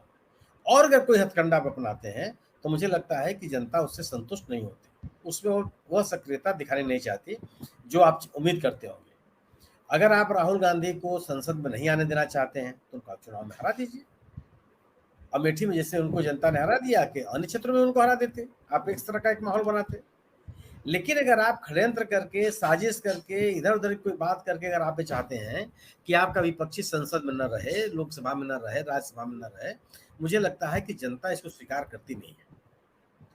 आपका समर्थक स्वीकार कर लेगा, ये बिल्कुल सही है कि आपके समर्थक लोग तो जो आप कर रहे हैं उसको पसंद करेगा ही करेगा, लेकिन पूरा देश आपका समर्थक है ऐसा नहीं। तो 37% लोगों ने ही आपको वोट दिया है, बाकी सब आपके खिलाफ ही खिलाफ है, दूसरे दलों के साथ है। राहुल गांधी के बारे में आप सत्तारूढ़ दल ने जो छवि बनाने की कोशिश की हो, लेकिन लोगों ने राहुल गांधी को एक गैर जिम्मेदार नेता के रूप में नहीं स्वीकार किया। राहुल गांधी को लोग एक अपराधी नेता के रूप में नहीं मानते हैं। राहुल गांधी को ऐसा नेता नहीं मानते हैं जिसका जन सरोकार से कोई मतलब न हो, और एक ऐसी पार्टी के नेता है जिसका एक आधार भूमि है देश में और कई राज्यों में एक अच्छा खासा असर है, जनसंपर्क है। भारत जोड़ो यात्रा के माध्यम से राहुल गांधी की छवि और बेहतर बनी है, एक बेहतर नेता के रूप में उनकी छवि बनी है। और जो उनके साथ उनकी सदस्यता को खत्म करने, उनके आवास को खाली कराने, उनके के लिए जो जल्दीबाजी दिखाई गई, उसका भी लाभ राहुल गांधी को मिला। जो लोग भारतीय जनता पार्टी से संतुष्ट लोग हैं, उनको लगा कि भारतीय जनता पार्टी विपक्ष को स्वीकार करने के लिए तैयार नहीं है। एक कल्पनाक्रांतर से एक बड़ा नैरेटिव बना कि आप असहमति को सुनने के लिए तैयार नहीं है, अपने आलोचकों को स्वीकार करने के लिए तैयार नहीं है, विपक्ष को सुनने के लिए आप तैयार नहीं है। और अगर आपके बारे में यह धारणा बनती चली जाए गोया कि आप लोकतंत्र के पक्ष में नहीं, लोकतंत्र में आपकी आस्था नहीं है, लोकतांत्रिक संस्थाओं परंपराओं के प्रति आपका विश्वास नहीं है, और आप इन चीजों को कमजोर करने में लगेंगे। क्योंकि अगर कोई व्यक्ति अपने विपक्ष के नेता के साथ ये व्यवहार कर सकता है, वो लोकतांत्रिक नहीं हो सकता। अगर आपको लोकतंत्र में विश्वास है तो आप अपने किसी नेता को इस तरह से जल्दीबाजी में हटा देंगे भाई, आप प्रक्रिया का पालन भी नहीं करेंगे, जल्दी जल्दी हटाओ। तो जो आज सर्वोच्च न्यायालय का ये निर्णय है, इस निर्णय से एक भारतीय जनता पार्टी के खिलाफ कांग्रेस की एक नैतिक विजय है।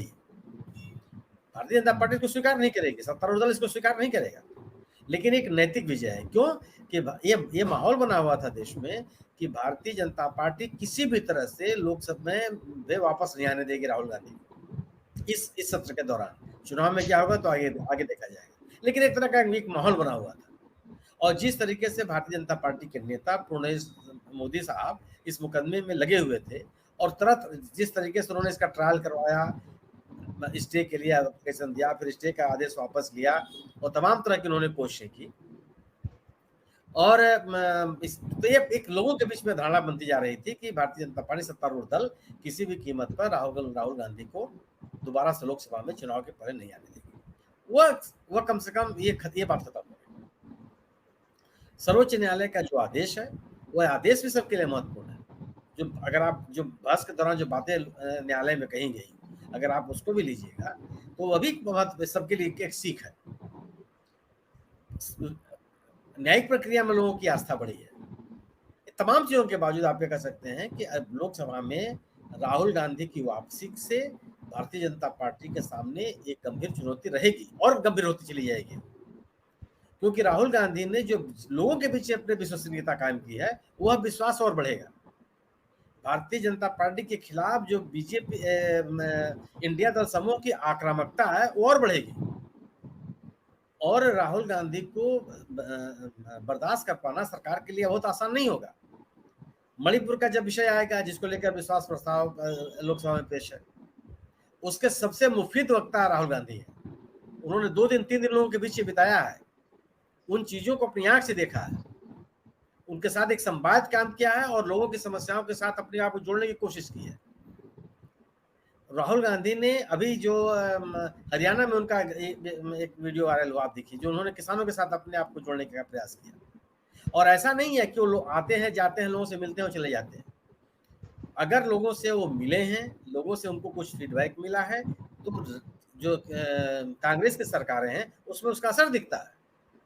उसके अनुकूल नीतियां और कार्यक्रम बनाने का प्रयास किया है कांग्रेस ने। कांग्रेस ने संदेश देने की कोशिश की है कि लोगों से मिलना जुलना अनायास नहीं है, वो उनसे मिलना, उनसे बात करना, उनके दर्द को सुनना और अपने नीतियों और कार्यक्रमों को उनके अनुकूल बनाना, यह उस कोशिश का हिस्सा है। और यह कोशिश किसी भी राजनीतिक दल को लोगों के बीच में अति विश्वसनीय बना देती है। जब लोगों को लगता है कि मेरी बात सुनी जा रही है और जो मेरी बात, मेरे दुख दर्द है, उसके अनुकूल सरकार भी काम करने के लिए तैयार है। तो एक बड़ा मानक तैयार किया है राहुल गांधी ने कि अगर वो स्विगी और जोमेटो के जो डिलीवरी बॉयज हैं उनसे मिल करके उनके दुख समस्याओं को सुन करके अगर कर्नाटक की सरकार उनको बीमा की राहत देती है, बीमा की सुविधा देती है, तो एक संदेश है। किसानों की समस्याओं को समाधान करने की एक कोशिश जो उन्होंने की है, वो एक संदेश है लोगों के बीच में, निजी तौर पर भी, सामूहिक तौर पर भी। अगर एक हरियाणा की एक महिला कहती है कि मुझे मेरी आंख से दिखाई नहीं पड़ता, और ये वह एक महिला भी अगर आपके लिए महत्वपूर्ण है, आप उसको ला करके दिल्ली में चाहे कहीं भी महत्वपूर्ण स्थान पर उसकी चिकित्सा कराते हैं, उसका ऑपरेशन कराते हैं, उसके साथ अपने आप को जोड़ते हैं, तो एक समाज में संदेश जाता है ये कि आपका मिलना जुलना केवल फोटो खिंचवाने के लिए नहीं है, दिखावे के लिए नहीं है, उनके दुख दर्द में वास्तव में शामिल होना है। और यह संदेश लोगों के बीच में जाना सत्तारूढ़ दल के लिए बड़ी चुनौती होती है, क्योंकि आदमी जो आम व्यक्ति है वो विपक्ष के नेता के में अपना एक प्रतिनिधि देखने लगता है।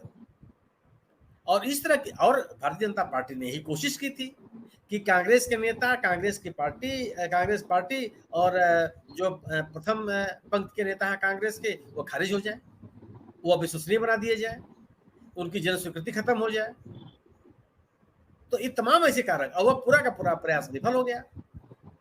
तो एक जो राजनीतिक ताकत मिली है राहुल गांधी को, वह एक बड़ी चुनौती हो गई, क्योंकि और सत्तारूढ़ दल का जो प्रयास था इन लोगों को खारिज करने का, विफल हो गया। तो स्वाभाविक सी बात, और जो सरकार के विफलताएं हैं वो लोगों के सामने लाने का प्रयास है। किसी जो डराने धमकाने की या दहशत में रखने की कोशिश थी, वो सब असफल है। सरकार तो यही प्रयास कर रही थी ना कि विपक्ष का कोई, जोशी जी ने कहा कि कोई ना कोई फाइल बन रही होगी, तो फाइल किस बात के लिए, क्या आप चुप रहिए? अगर चुप कराने की आपकी कोशिश नाकाम हो गई, तो जिस बात के लिए आप चुप करा रहे थे वो चीज तो सामने आ गई सबके। इसलिए विपक्ष का जो ताना बाना है, इंडिया दल समूह की जो ताकत है वो बढ़ गई। सर्वोच्च न्यायालय का आदेश यह लोगों के बीच में संदेश गया कि जो बात राहुल गांधी के बारे में कही जा रही थी वैसा नहीं। लोगों को अपनी धारणा फिर से उनकी मजबूत हुई कि राहुल गांधी एक अगंभीर नेता नहीं है या एक अपराधी किस्म के नेता नहीं है, किसी का अपमान करना उनका धर्म नहीं है। वो लोग विपक्ष के नेता का जो काम है सरकार की आलोचना करना, वो उस काम को कर रहे थे। तो आप ये कह सकते हैं कि राहुल गांधी के दोबारा से लोकसभा में आने से एक जो सरकार के ऊपर विपक्ष का हमला होगा वो बहुत तेज होगा, और लोगों के बीच में इसका भी एक संदेश है। जी जो ठीक आपने कहीं ना कहीं जो बताया कि पूरी जो राजनीति के जो इवेंट बैठे हैं किस तरह से वे आने वाले समय में दिखाई देंगे। शंकर जी, संक्षेप में टिप्पणी चाहूंगा, और आपको क्या लगता है जो वर्तमान जो घटनाक्रम घटित हुआ है, सुप्रीम कोर्ट के द्वारा जो राहत मिली है राहुल गांधी को, ये जो आने वाले विधानसभा चुनाव है, 3-4 महीने के अंदर ही विधानसभा चुनाव होने साल के अंत में, उसमें कुछ असर इसका दिखाई देता है इस वर्तमान पूरे राजनीतिक घटनाक्रम का? क्या लगता है आपको? देखिए, ऐसा है, सुप्रीम कोर्ट ने इस स्टे करते हुए मतलब इस फैसले को देते हुए कुछ सवाल उठाए हैं, और वो सवाल अपने आप में सारी कहानी कहते हैं। यानी सुप्रीम कोर्ट ने एक तरीके से साफ कर दिया है निचली अदालतों से जो सजा, मैक्सिमम सजा उन्हें मिली, उन्होंने उस पर प्रश्न चिन्ह लगाकर कुछ ऐसे तीखे सवाल पूछे हैं और ऐसी टिप्पणियां, तीखी टिप्पणियां की हैं जो पूरा देश जो है वो समझ रहा है। वो पहले भी समझ रहा था, लेकिन अब और स्पष्ट रूप से समझ रहा है। वो और प्रसारित हो गई हैं, प्रचारित हो गई हैं। और ये चीजें, इसके साथ एक नए राहुल गांधी अभी भारत यात्रा 2 पर निकलेंगे और जो स्टेट के जो चुनाव होंगे वहां जाएंगे, तो निश्चित तौर पर आप मानिए कि वो उस गुजरात मंडली पर बहुत हैवी वेट चैंपियन की तरह से वो फाइट देंगे, हैवी वेट पहलवान की तरीके से उनको फाइट देंगे। और मध्य प्रदेश में उनकी हालत खस्ता है, सब जानते हैं। हरियाणा में उनकी हालत बहुत ही खराब है, लेकिन उसे बचाने के लिए उन्होंने जो अपना ब्रह्मास्त्र छोड़ा है, वो आप देख रहे हो कि देश में किस तरह से लोग आहत हैं। गुड़गांव में एक ऐसे मौलवी को हिंसक भीड़ ने मौत के घाट उतार दिया जो महज 19 साल का था और मोहब्बत के गीत गाया करता था। आज उसके मोहब्बत के गाए गीत वायरल हो रहे हैं सोशल मीडिया पर। वो किस तरीके से हिंदू मुसलमान एकता के गीत गाया करता था, हिंदू मुस्लिम मोहब्बत की गीत गाया करता था, गंगा जमनी तहजीब के गीत गाया करता था, वो वायरल हो रहे हैं। तो ये सारी चीजें जो हैं, ये कहीं ना कहीं लोगों को ये जो वर्तमान सत्ता पक्ष है उसकी तरफ से आहत कर रही है कि आखिर ऐसा क्या है कि जब कोई बचता नहीं है तो ये राष्ट्रवाद पर आ जाते हैं, ये इनके दूसरे ब्रह्मास्त्र निकल आते हैं। तो गोरख पांडे की कविता है, सुनील जी आओ दंगा दंगा खेलें। तो ये सब चुनाव में 24 में चल पाएगा, मुझे इसमें संशय है कि 24 के चुनावों में, आप विधानसभा की बात कर रहे हैं, मैं 24 तक की बात कर रहा हूं, 24 के चुनावों में भी ये चल पाएगा, मुझे संशय है। और जिस तरीके से अगर ये विपक्षी गठबंधन कायम रहता है तो 24 तो जाएगा ही जाएगा, और जो विधानसभा चुनाव होने वाले हैं उनमें बहुत ऐसी हालत होगी कि जिसकी हम मतलब कल्पना नहीं कर सकते। तेलंगाना में इनका कुछ है नहीं, लेकिन इनके जो सहयोगी हैं, जो समय समय पर इनके बैसाखियां लगाते हैं, इनको समर्थन देते हैं ऐसे मुद्दों पर, वो चित होंगे। मध्य प्रदेश में बहुत खराब स्थिति है। अब समझ नहीं आ रहा है कि वो वहां पे चुनाव में किन मुद्दों को लेकर जाएं। और महाराष्ट्र में उन्होंने जो जोड़ तोड़ की है वो उसको लेकर खुद भी संशय में है कि ये अजीत पवार जो हैं वो ले तो आए हैं, लेकिन क्या 24 के चुनाव तक अजीत पवार उनके साथ रहेंगे, या अजीत पवार फिर अपना दलबल लेकर अपने चाचा के पास चले जाएंगे। चाचा से उनके संबंध खराब नहीं है, पारिवारिक संबंध पवार फैमिली के बहुत मधुर हैं। और थोड़ा बहुत जो अभी दिखावा दिख रहा है वो मिटते हुए देर नहीं लगेगी। तो कुल मिला के चौतरफा इनकी जो स्थिति बन रही है, चाहे छत्तीसगढ़ में हो या वो राजस्थान में हो, तो यहाँ पर इनकी अभी हाल में मतलब बहुत खराब स्थिति नजर आती है। और पब्लिक इमेज तो अच्छी है ही नहीं। उसके बावजूद लोग कहते हैं, इनके जो फॉलोअर्स हैं वो कहते हैं कि मोदी है तो मुमकिन है। तो मुमकिन है, हो सकता है। अब कुछ लोग ऐसे भी हैं जो साइकिल से जाते हैं और पेट्रोल पंप के बाहर खड़े होकर वो मोदी का एक होर्डिंग हर जगह में लगा हुआ है, तो वो देखते हैं कि अच्छा, और फिर वहीं से चिल्लाकर कहते हैं मोदी जी साइकिल पर बैठे हुए हैं, पेट्रोल चाहे 500 रुपए लीटर कर देना, वोट आप ही को देंगे, हम आपके साथ हैं। तो अब भैया कौन किसके साथ है ये तो चुनाव का परिणाम आएंगे तब पता चलेगा। या सुनील जी को पता है तो ये छिपा कर बैठे हुए हैं, कुछ साफ साफ नहीं बता रहे हैं जी। बिल्कुल ठीक कहा आपने कि अलग अलग तरह की चीजें दिखाई देती हैं, और जो आपने कुछ दृश्यों की बात करी, वास्तव में ऐसे रोचक दृश्य खूब देखने को मिलते हैं आजकल। और सुनील जी, आपकी टिप्पणी हरीश जी चाह रहे थे, और हाँ बनती है सर। बात हम लोग में जोशी जी की बात से मैं सहमत हूँ कि सरकार अपने गवर्नेंस के बूते ही दोबारा जनादेश की बात कर सकती है, और अगर अपने गवर्नेंस की बात नहीं करती तो और किसी बात पे लोग सुनने के लिए तैयार नहीं होंगे, संभव नहीं है वो। आप कुछ भी दाएं बाएं इधर उधर की बात। 2014 में आप विपक्ष में थे, विपक्ष के रूप में सरकार की आलोचना करना आपका धर्म था, लोग सुनते थे आपकी बात, और लोगों को आपने तत्कालीन सत्तारूढ़ दल के खिलाफ एक बेहतर शासन व्यवस्था देने का आपने वादा किया, लोगों ने आप पर विश्वास किया। आपने कहा कि एक नया भारत बनाएंगे, जो पॉलिसी पैरालिसिस है उससे हम अलग तरह रहेंगे, देश का विकास करेंगे, अर्थव्यवस्था को मजबूत करेंगे, किसानों की आय दुगनी करेंगे, शिक्षा और स्वास्थ्य सबके लिए सुलभ करेंगे। अब आपको इसकी सफाई देनी पड़ेगी। अब आप इससे इतर कोई बात करते हैं, गोया कि आप आपकी बात में कोई दम नहीं है, आपके पास कोई तर्क नहीं है। 9 साल तक सत्ता में रहने का कोई आपके पास कोई तर्क आपके पास नहीं है कि आप सत्ता में रह के किया क्या आपने। और अगर आप अपनी अकाउंटेबिलिटी को स्वीकार करने के लिए तैयार नहीं है तो जनता आपको स्वीकार करने के लिए तैयार नहीं होती। आप ये बताइए कि आपने क्या क्या किया। और जब सरकार अपने अकाउंटेबिलिटी के बारे में बात नहीं करने को तैयार है तो लोग आपको सुनने के लिए तैयार नहीं। फिर वो विपक्ष की उन बातों को सुनेगी कि सरकार से क्या क्या की विफलताएं क्या क्या है, कहां देश चला गया, कहां हम कमजोर हुए, किस तरीके से बेरोजगारी और महंगाई की समस्या लोगों का जीवन दुश्वार की हुई है, अर्थव्यवस्था कहां रसातल में चली गई। अब आपके लफाजी में कोई नहीं आने वाला है कि हम 5वीं अर्थव्यवस्था होगी कि 4थी अर्थव्यवस्था होगी। जवाहरलाल नेहरू के जमाने में 8वीं अर्थव्यवस्था थी, तो 8 से 5 हो गए, 3 ही पदांतों पर चढ़े आप।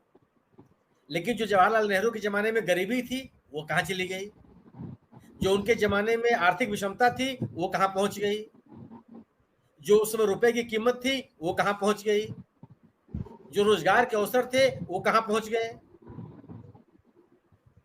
जो भुखमरी की दर थी वो कहां पहुंच गई, जो कुपोषण का दर था वो कहां पहुंच गया। जवाब आपको ही देने पड़ेंगे, और इसका जवाब आपके पास है नहीं। तो आप कृत्रिम तरीके से शब्दाडंबर खड़ा करके अगर आप कोशिश करें कि जनता मूल समस्याओं से अलग हो जाएगी, तो वो वही साइकिल वाले हैं जिनकी बात जोशी जी ने कही। वो सुन लेंगे आपकी बात क्योंकि वो आपके भक्त लोग हैं, उनको भी बात समझ में आएगी, लेकिन तब तक देर हो चुकी होगी। लोगों की जीवन में रोजी रोटी और एक क्वालिटी लाइफ बहुत महत्वपूर्ण है प्रत्येक नागरिक के जीवन में। और अगर आप इनके साथ समझौता करते हैं तो लोग आपको सुनने के लिए तैयार नहीं होंगे। हमारी रोजी रोटी रहे, हमारे बच्चों की रोजी रोटी रहे, हमारे जो वृद्ध लोग हैं उनको सामाजिक सुरक्षा रहे, उनको बेहतर स्वास्थ्य मिल जाए, हम सुरक्षित महसूस करें, हमारी जरूरतें पूरी हो जाएं, एक अच्छा जीवन हमारे पास रहे। सरकार इसी के लिए होती है।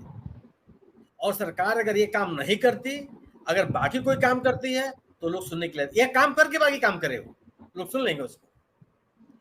लोगों को, युवाओं को रोजगार के अच्छे अवसर दे करके वो मंदिर की बात करें, लोग स्वीकार करेंगे, सुनेंगे उसकी बात कि चलिए भी एक अच्छा काम कर लीजिए। लेकिन सरकार मंदिर बनाने के लिए नहीं होती है, नए नए मंदिर खोजने के लिए नहीं होती है।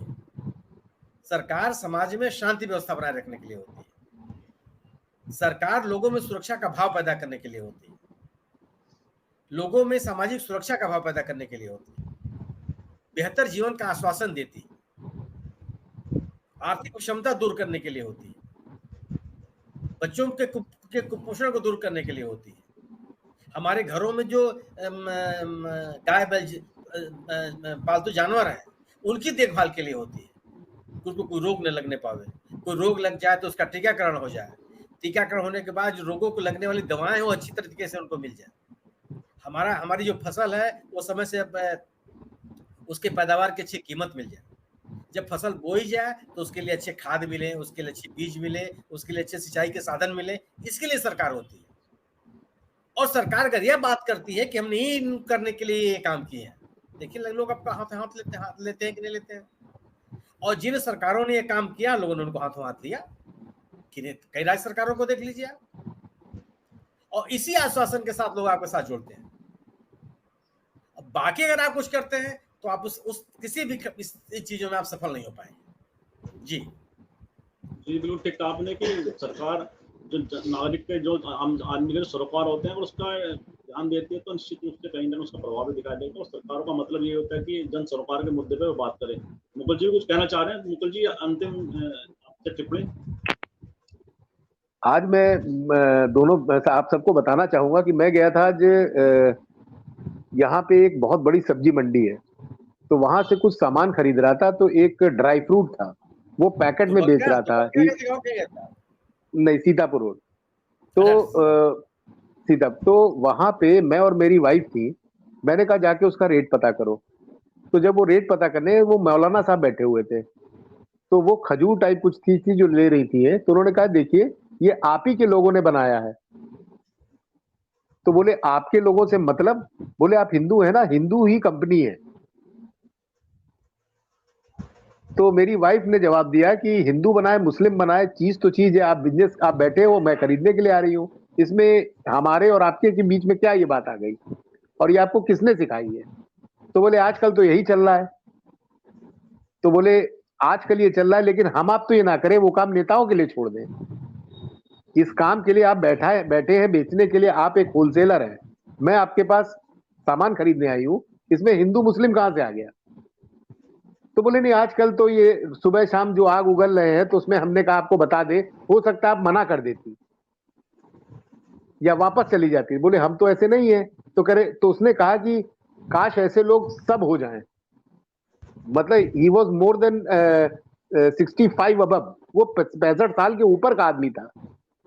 तो सोचिए वो कब से वो जो एक नॉर्मल एक ग्राहक को, भाई एज ए ग्राहक ही गई थी, ग्राहक को ये बात बोल रहा है।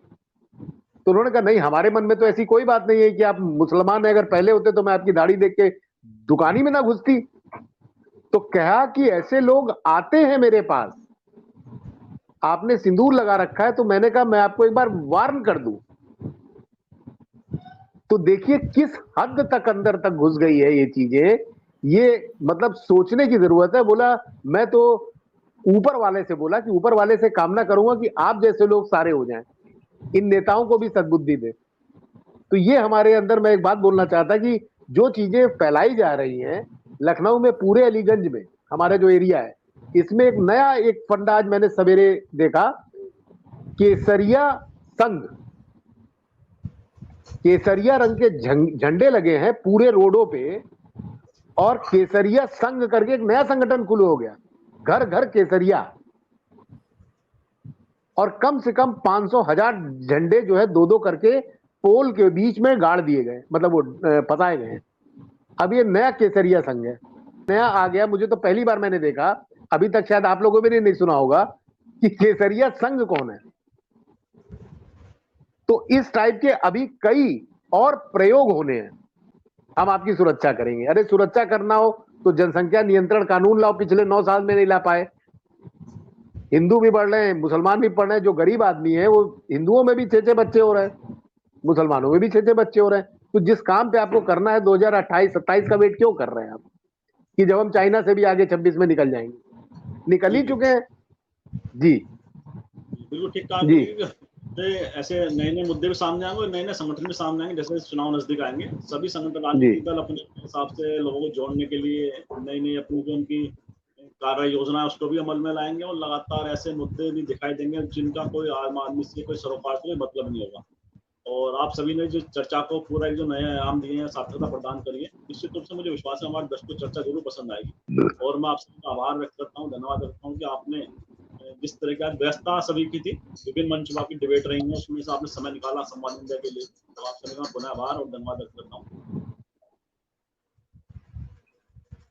और मैं आप सभी से भी आग्रह करता हूँ इस वीडियो को लाइक करें, शेयर करें, कमेंट करें। साथ ही संवाद इंडिया चैनल को सब्सक्राइब करें, साथ बेल आइकन जरूर दबाएं, जिससे संवाद इंडिया अपडेट आपको समय से मिलते रहे। आप सभी का बहुत बहुत धन्यवाद, बहुत बहुत अभिवादन।